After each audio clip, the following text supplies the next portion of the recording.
Welcome to the Banker Lamp. Please enjoy the video. In this video, I will explain how to play Brawl Stars on a website. While Brawl Stars is designed for mobile devices, you can still enjoy the fast-paced action on your computer. We'll explore two main methods, using an Android emulator or a cloud gaming service.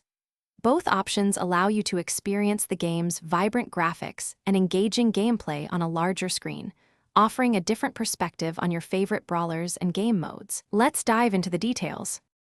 One popular way to play Brawl Stars on your computer is by using an Android emulator. First, download and install a trusted emulator such as BlueStacks or Nox Player.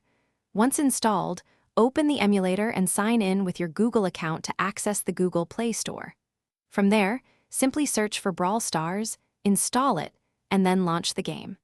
You can then customize your keyboard and mouse controls for a seamless gaming experience, giving you precise control over your brawlers. Another excellent option is to utilize cloud gaming services. These platforms allow you to stream Brawl Stars directly to your web browser, eliminating the need for any local installations.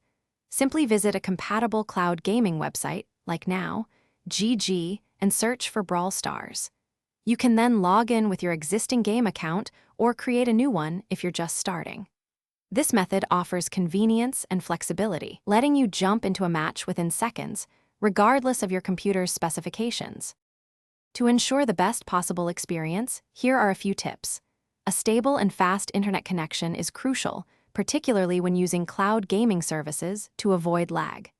If you're using an emulator, take the time to customize your keyboard and mouse controls to match your playstyle, which can significantly improve your accuracy and reaction time.